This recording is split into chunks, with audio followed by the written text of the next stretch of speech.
Hi, readers. Happy Tuesday. Today is day 2 of the Digital Read Aloud project.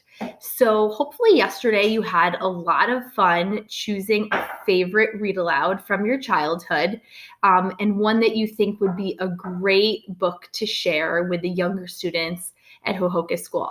Remember, we're going to be sharing these with the primary teachers. So that's kindergarten, first and second grade. I'll probably share them with third grade teachers too. So be sure to pick a book that you think a younger student would really enjoy. Some students today asked how long the book had to be.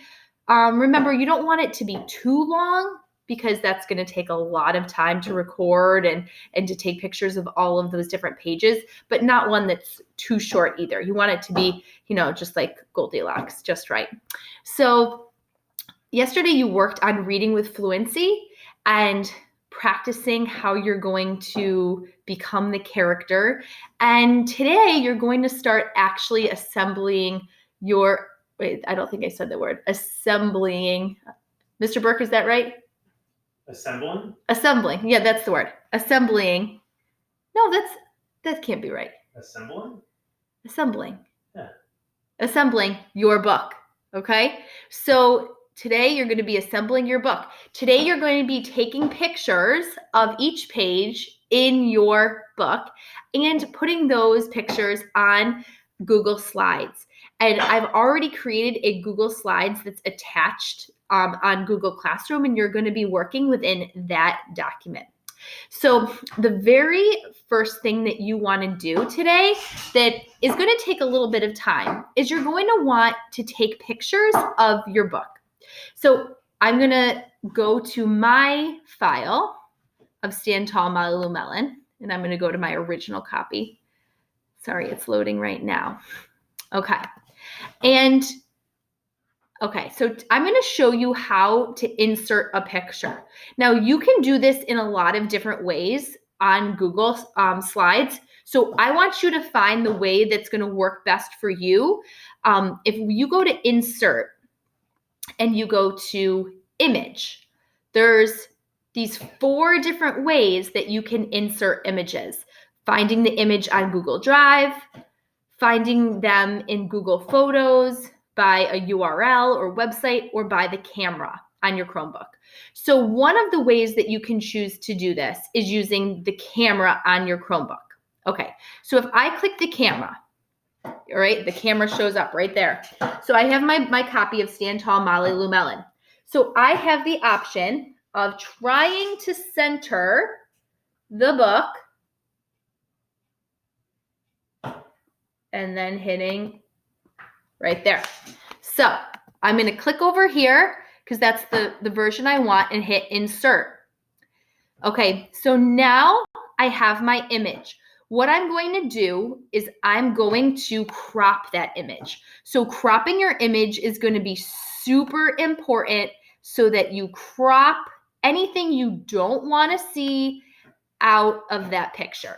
Okay, and hit Enter. So now you just saw how that original picture that had my face and my finger now still kind of has my finger in it, but it's not nearly as noticeable. I'm also going to take that photo and I'm going to make it nice and big. And I'm going to put it in the center of my slide.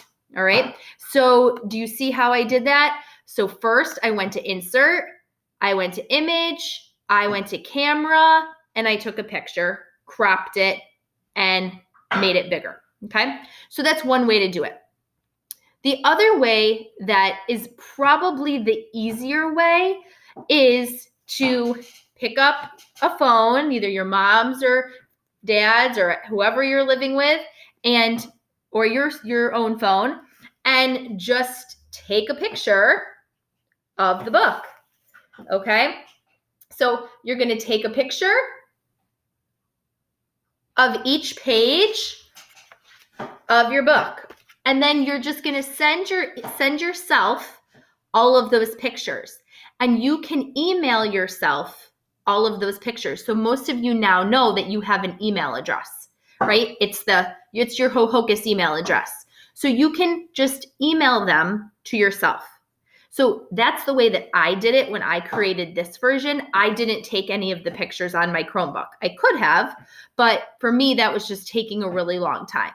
So I emailed them to myself and I just saved them in a folder on my Google Drive. So if you look and you go back to insert image and you go to Drive, right?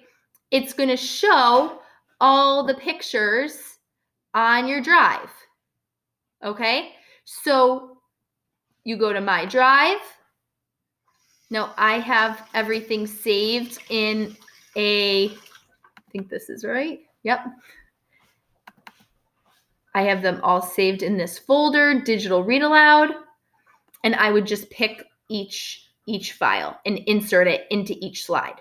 Okay, so those are your 2 ways of importing your pictures. And you might come up with another way, and that's great. You can figure out whatever way works for you to get the pictures into Google Slides, okay? So that's your job today. Your biggest job is taking pictures of each page of your book, all right? And, all right, they might look like this when you have taken them, but what am I going to do? I'm going to make sure I go in and hit that crop button and crop each side of the picture, okay?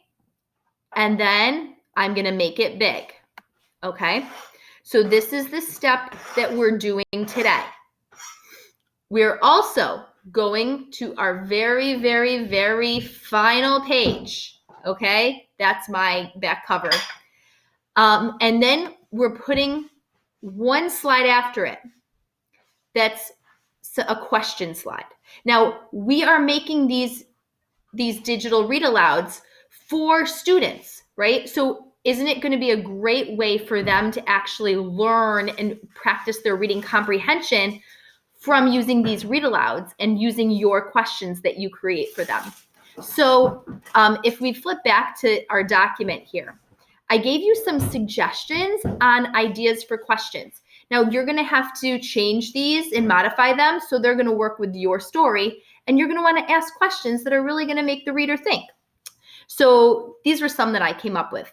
How did the character change at the end of the story? Why did the character blank? What lesson did the character learn at the end? Which words describe the character? And what was your favorite part of the story? Okay, so those are just a few ideas, but I'm sure after hearing all of your teachers from all your years at Ho-Hocus School give you wonderful questions to think about, you can probably think of a lot.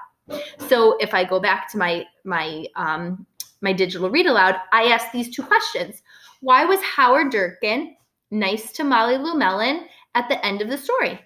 And what is the lesson in the story? So I thought those would be 2 questions that would really get readers thinking after they read this story, Stand Tall, Molly Lou Mellon.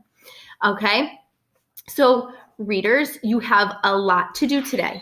You have to insert your pictures. You have to crop those pictures so that they look good in your document. And you have to think of 2 comprehension questions to put at the end of your read aloud. And remember, you can insert the pictures any way you think is going to be the easiest. I have no doubt that you'll figure out a great way to do this, okay? So tomorrow we're going to start working on the audio, but I don't want you even thinking about the audio yet. All I want you doing is inserting the pictures and working on your 2 comprehension questions, all right? So I'm so excited for this project, and I think you guys are doing an awesome job already, and I'm so excited for you to give back to the Ho-Hocus community. All right, have a great day.